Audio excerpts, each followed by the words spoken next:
सच्चिदानन्दरूपाय विश्वोपत्यादिहेतवे तापत्रय विनाशाय श्रीकृष्णाय वयं नमः। श्रीकृष्णाय वयं नमः।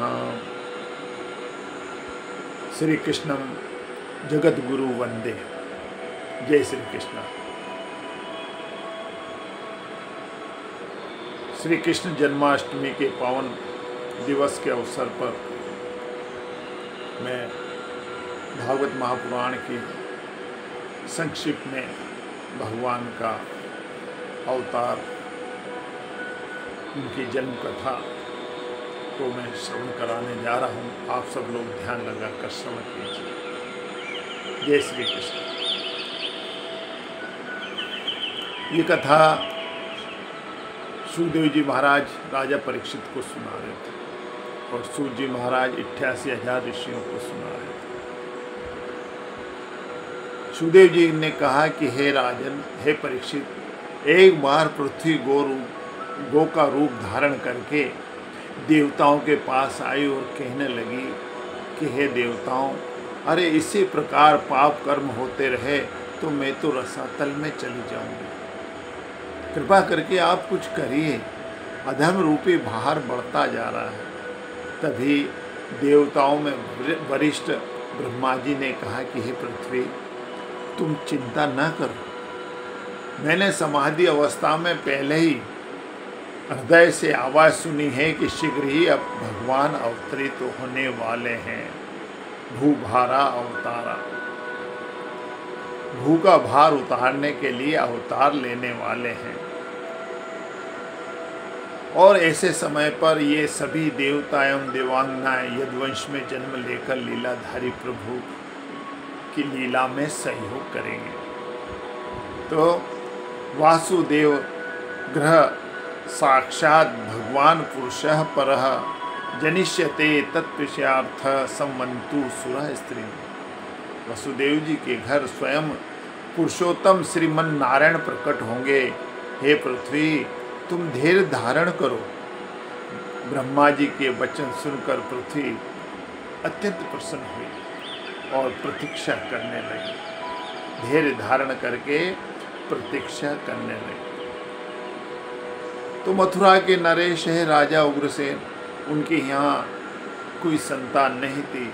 उन्होंने बड़ी भारी तपस्या की, पुत्र कामेष्टि यज्ञ किया तो उनकी पत्नी गर्भवती हो गई। एक बार वह जंगल में विचरण करने गई तो उसे एक द्रुमिल नामक राक्षस ने देख लिया। उस राक्षस की छाया पड़ने से उसके गर्भ से जिस शिशु ने जन्म लिया, जिस बालक ने जन्म लिया, उसी का नाम है कंस।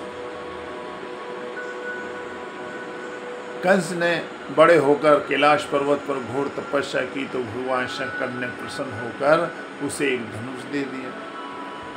धनुष देकर कहा कि हे कंस, अगर ये धनुष सुरक्षित रहा तो तुम्हारा कोई भी बाल बांका नहीं कर सकता, लेकिन यदि किसी ने इसे छू लिया और तोड़ दिया तो इस धनुष को तोड़ने वाला तुम्हारा काल होगा, सावधान रहना।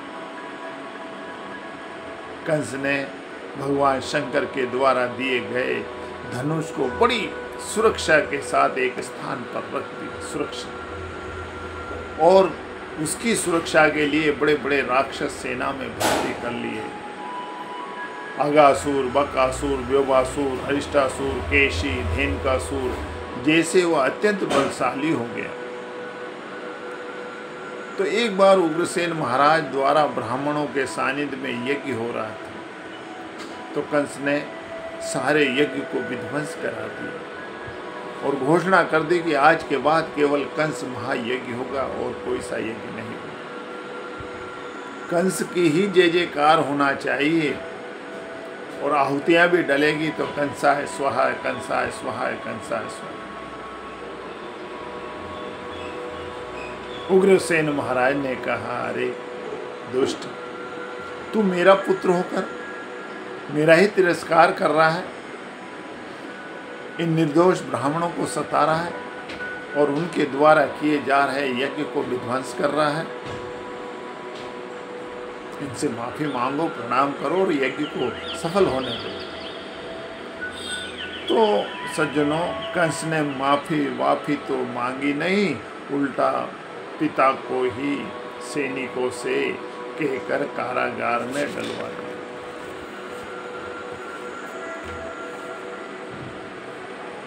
अब कुछ दिनों बाद कंस ने विचार किया कि हमारी चचेरी बहन देवकी का विवाह कर दो।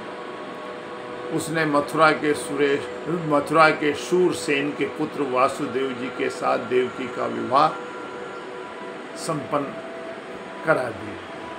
बड़ी धूमधाम से विवाह उत्सव संपन्न हुआ, लेकिन जैसे ही देवकी को विदा करने चला तभी एक आकाशवाणी हो गई। पथि प्रगणम कंस भामाश शरीर वाकः अस्यात्माष्टमो गर्भो अंताप वह से बुध। अरे कंस, तू जिस देवकी को विदा करने जा रहा है, रथ में बिठाकर उसकी 8वीं संतान तेरा काल होगी। अब जैसे ही कंस ने आकाशवाणी सुनी, तुरंत देवकी के केश पकड़कर रथ से नीचे खींच लिया और चोटी पकड़कर उसे तलवार से मारने के लिए उद्यत हुआ। लेकिन सज्जनों, एक बात ध्यान रखना, पति को तो पति कहलाने का अधिकार तभी है जब वह हर प्रकार से पत्नी की सुरक्षा कर सके। तो वासुदेव जी ने क्या किया? वासुदेव जी ने तुरंत कंस के तलवार वाले हाथ को पकड़ लिया और बड़ी सुंदर बात कहा कि हे भोजवंश के होनहार वंशधर, आप अपने कुल की कीर्ति को बढ़ाने वाले हैं। बड़े बड़े शूरवीर आपकी सराहना करते हैं, और एक तो देव की आपकी छोटी बहन जो कन्या के समान है और शुभ विवाह के समय नारी लक्ष्मी का रूप होती है। कंस महाराज, ऐसे समय पर देवकी की हत्या करना महापाप है। यह कृत्य आपके लिए शोभायमान नहीं है, और फिर आपने इसका कन्यादान भी तो किया है, इसे मत मारो। कंस ने कहा, आपने आकाशवाणी नहीं सुनी? आपने ये नहीं सुना कि देवकी का अष्टम गर्भ मेरा काल होगा? अरे काल को जन्म देने वाली को छोड़ देता हूँ तो मेरी तो बड़ी भारी ना समझी होगी। फिर वासुदेव जी ने फिर बड़ी विनम्रता पूर्वक कहा कि हे कंस महाराज, आप अपने कल्याण के लिए क्यों किसी से द्रोह करना चाहते हैं? इस जीवन में आपको अपने शत्रु से और जीवन के बाद परलोक से भयभीत होना पड़ेगा। आज नहीं तो कल। आज तुम देवकी को मौत के घाट उतारना चाहते हो और कल तुम्हारी भी तो मृत्यु होगी। अरे परमात्मा की सृष्टि का अपरिवर्तनीय सत्य केवल मौत ही है। तो ऐसी दशा में दीन वत्सल पुरुष को विवाह के मंगल अवसर पर इसकी हत्या करना शोभा नहीं देता। कंस ने कहा, सुनिए जी, ये उपदेश, ये भाषण किसी और को कहना, ये वेदांत की बात किसी और को समझाना, मैं तो इतनी सी बात जानता हूँ कि काल को जन्म देने वाली को ही मार डालूंगा तो काल होगा पैदा कहाँ से पैदा होगा?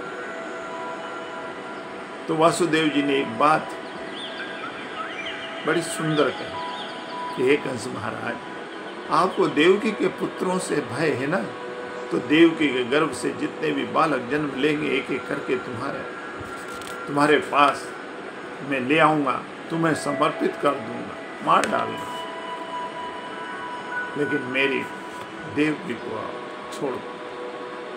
तो कंस जानता है कि वासुदेव जी के वचन झूठे नहीं होते, जो भी वचन कहे युक्ति संगत है, इसलिए उसने देवकी को मारने का विचार छोड़ दिया। लेकिन उसने क्या किया? उसने देवकी को ससुराल भेजने के बजाय सैनिकों से कहकर वासुदेव देवकी दोनों को कारागार में डलवा दिया। देखो सज्जनों, ध्यान देना, कुछ दिनों बाद देवकी के प्रथम पुत्र हुआ कीर्तिमान। कंस ने एक बार तो छोड़ दिया, फिर मार दिया। फिर दूसरा पुत्र हुआ, उसे भी बड़ी निर्दयता से मार दिया। तो एक एक करके देवकी के 6 पुत्रों को कंस ने मौत के घाट उतार दिया।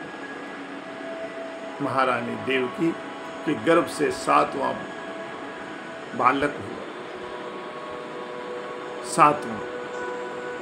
तो श्रीमन्नारायण भगवान ने मन में विचार किया और फिर उन्हें बड़ी चिंता भी हुई।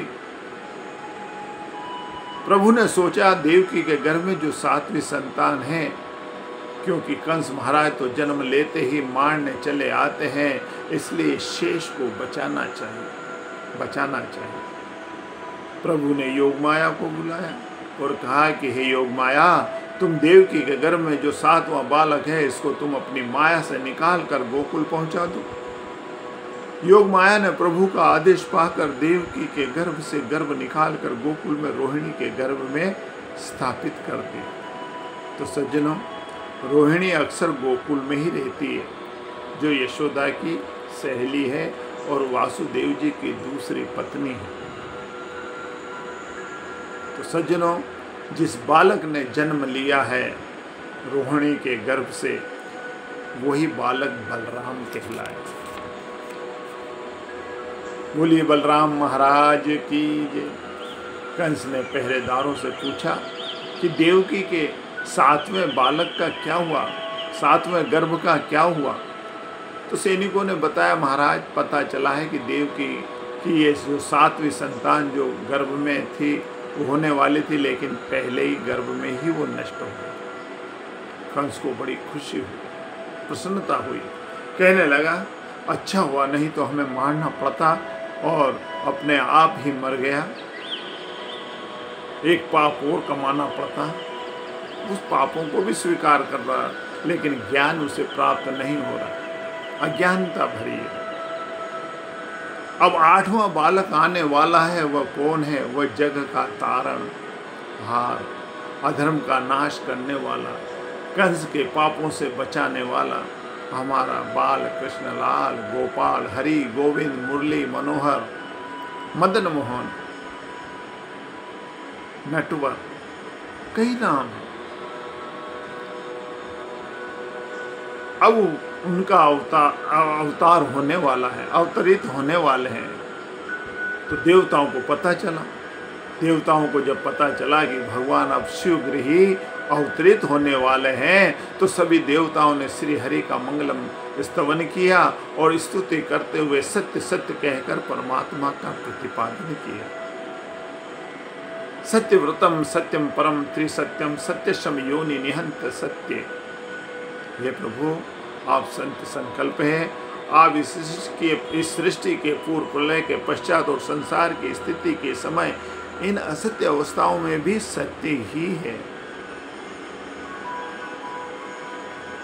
हे प्रभु, ये संसार क्या है?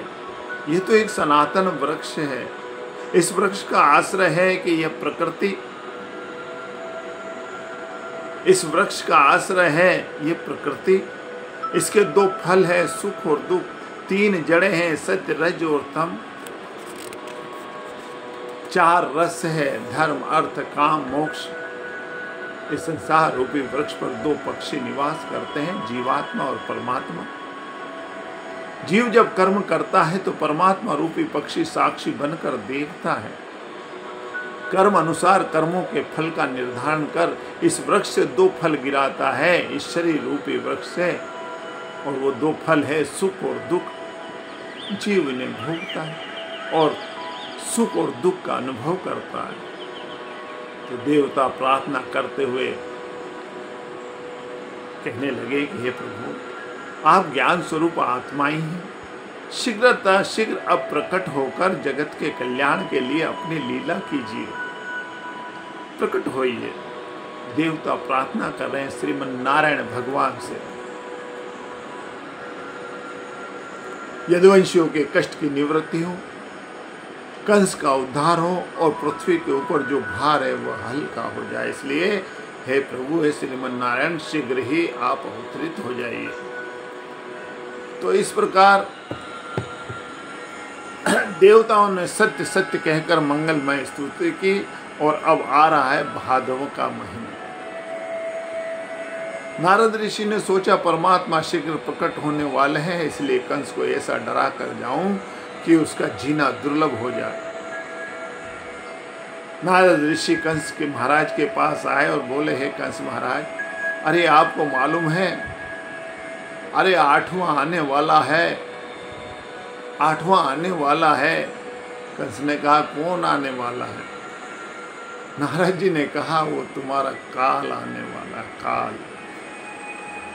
तो कंस ने कहा हाँ ऋषिवर, आकाशवाणी तो हो चुकी है कि मेरा काल शीघ्र जन्म लेने वाला है। अब आप तो त्रिकालदर्शी हैं, कृपया मुझे ये बताइए कि देवकी से जन्म जो बालक लेगा, 8वां बालक जो जन्म लेगा वो कैसा होगा, उसकी पहचान क्या होगी, किस प्रकार से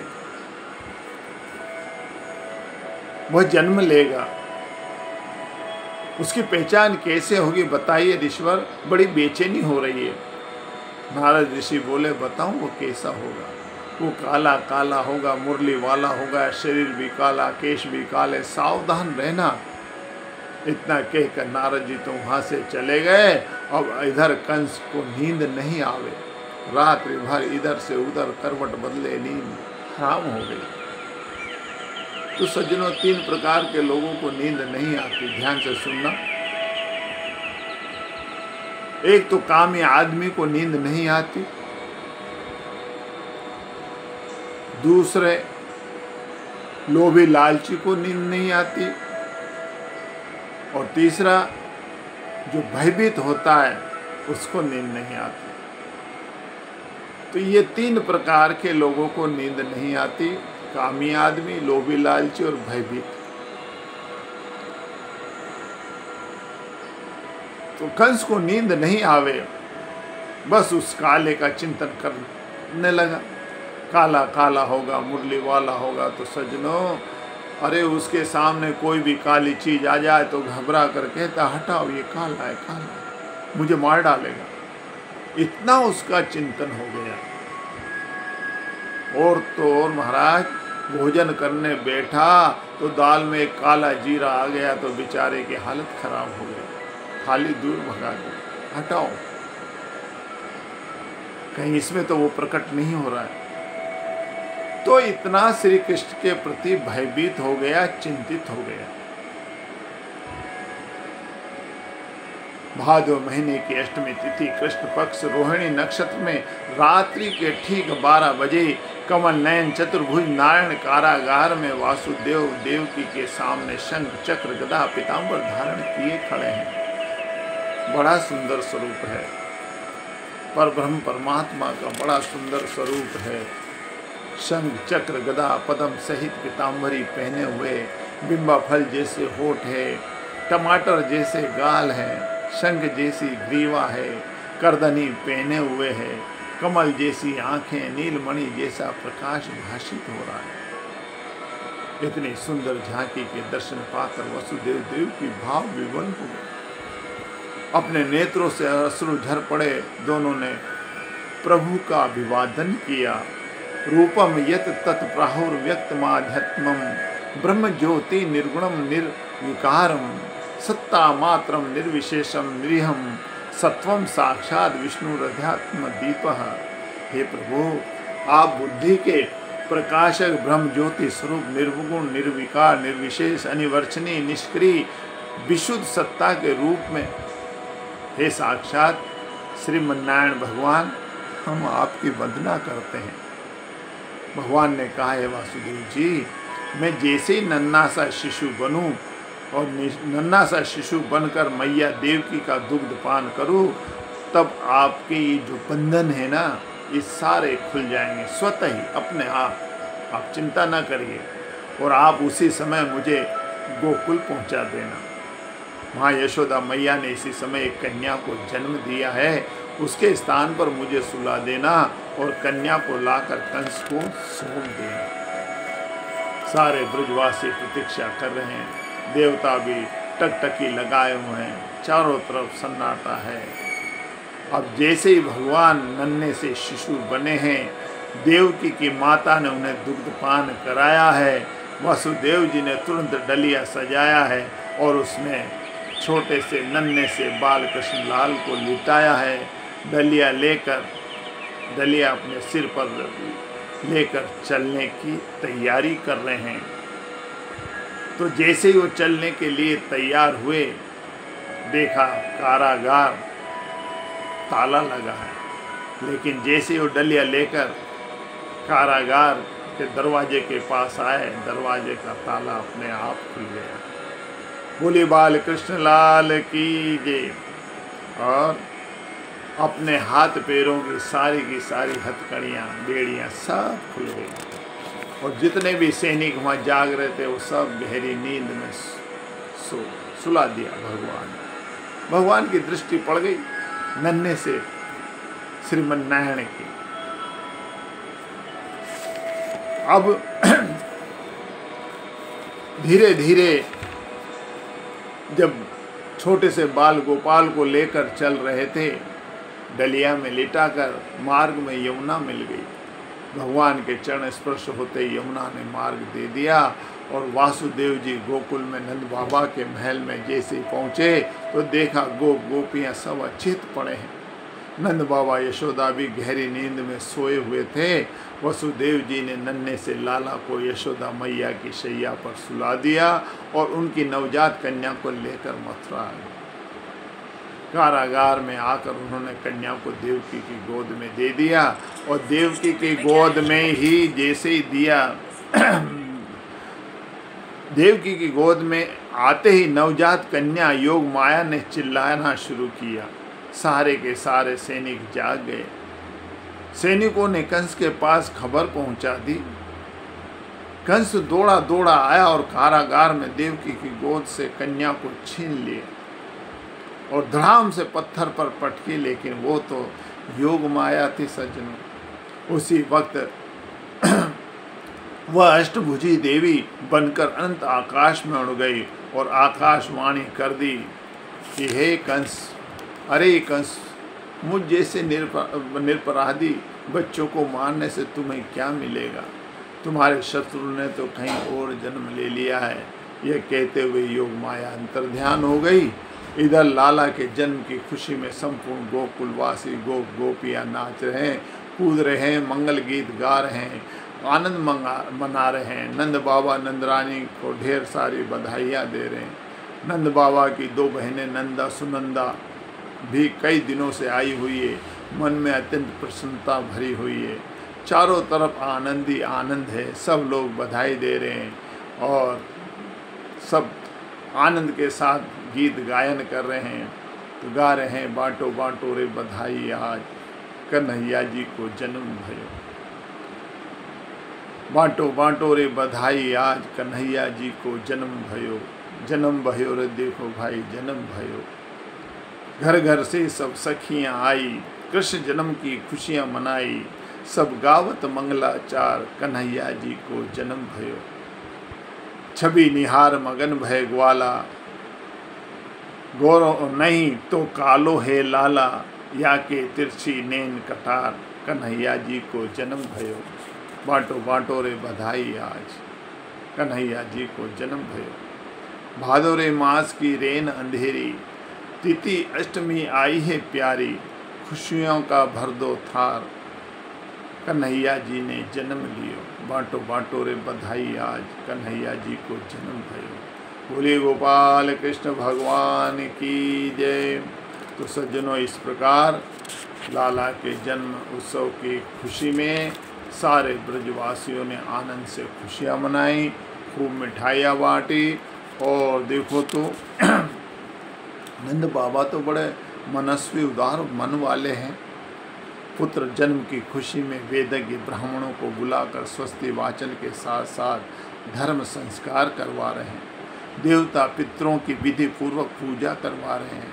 ब्राह्मण पंडित संत महात्माओं निर्धनों को खूब दान दक्षिणा वस्त्रदान गोदान कर रहे हैं, क्योंकि बाबा के यहाँ परमात्मा का प्राकट्य हुआ है।